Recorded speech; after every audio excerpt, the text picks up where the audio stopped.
ठीक है, चलिए आज के इस नए एक्सप्लेनर में सीधे मुद्दे पर आते हैं। आज हम डेरिवेटिव्स मार्केट को चलाने वाली उन जटिल ताकतों को डीकोड करने वाले हैं जो अक्सर लोगों को कंफ्यूज कर देती हैं। हम मार्केट के एक असली हैवीवेट मुकाबले को करीब से देखेंगे, ऑप्शन बायर्स बनाम ऑप्शन सेलर्स।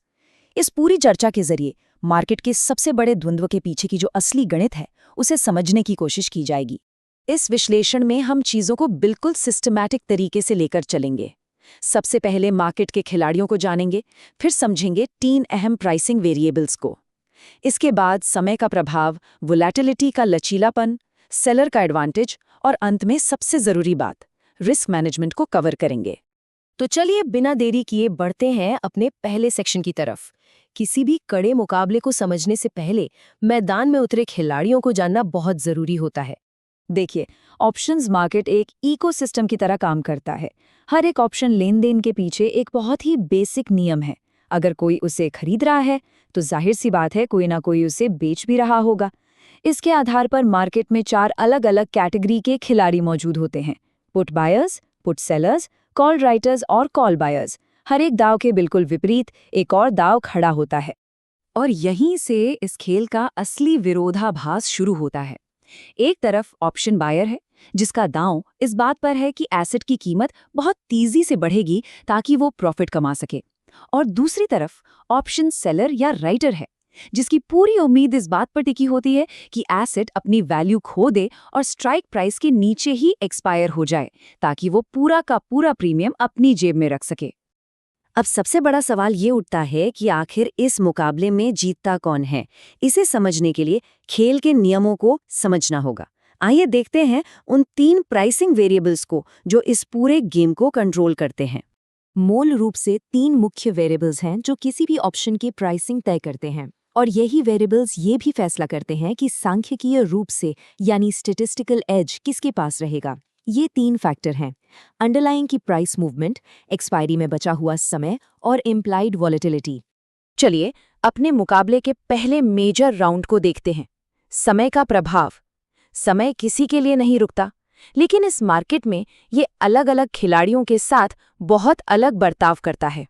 ऑप्शंस के बारे में एक कड़वा सच ये है कि ये डिकेइंग एसेट्स होते हैं, यानी समय के साथ इनकी वैल्यू गिरती जाती है।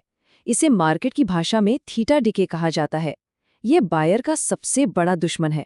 जैसे जैसे एक्सपायरी का दिन करीब आता है, ऑप्शन प्रीमियम की वैल्यू हवा में उड़ती जाती है।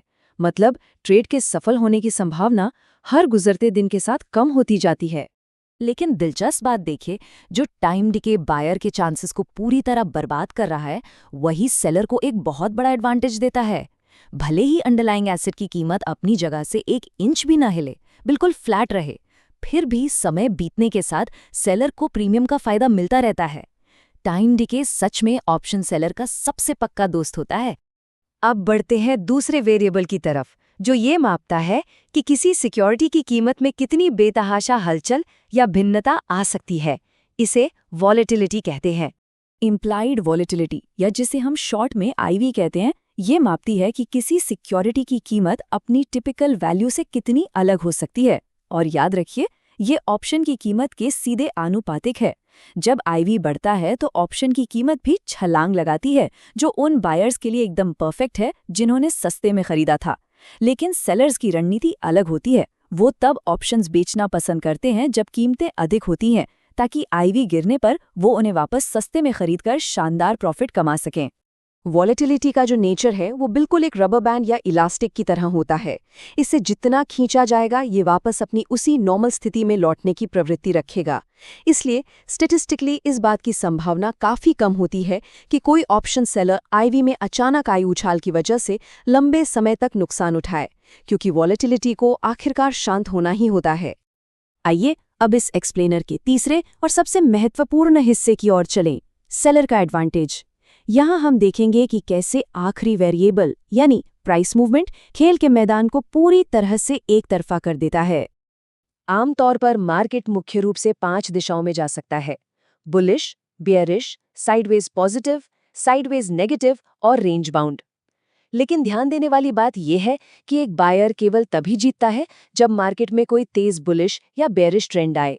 उसे जीतने के लिए शार्प मूवमेंट चाहिए ही चाहिए। लेकिन ठहरिए, अगर बायर को सिर्फ एक तेज मूवमेंट चाहिए, तो बाकी की जो 4 मार्केट कंडीशंस हैं, उनमें क्या होता है? उनमें बाजी मारता है सेलर। इसका सीधा सा गणित ये निकलता है कि 5 में से 4 बार परिस्थितियां सेलर के हक में होती हैं। यानी एक ऑप्शन सेलर के पास ट्रेड जीतने का भारी भरकम 80% चांस होता है। ये एक ऐसा स्टैटिस्टिकल एज है जिसे इग्नोर नहीं किया जा सकता।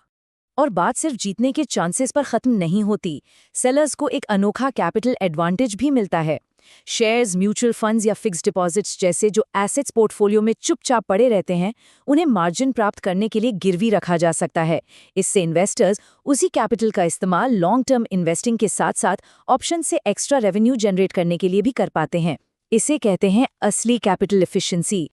ऑप्शन राइटिंग की इतनी भारी बढ़त और फायदों को देखने के बाद अब उस हाथी के बारे में बात करना जरूरी है जो कमरे में मौजूद है, द कैच, यानी रिस्क मैनेजमेंट। अब इस मुकाम पर किसी भी लॉजिकल इन्वेस्टर के दिमाग में ये सवाल आना बिल्कुल लाजमी है। अगर 80% जीतने का चांस है, टाइम भी साथ दे रहा है और सब कुछ सेलर के पक्ष में ही है, तो फिर हर कोई मार्केट में ऑप्शन सेल ही क्यों नहीं करता? लोग बायर क्यों बनते हैं? इसका जवाब बहुत ही सीधा और तीखा है। जोखिम, यानी रिस्क, ये वो इकलौता और सबसे बड़ा कारण है जो हर किसी को ऑप्शन राइटर बनने से रोकता है।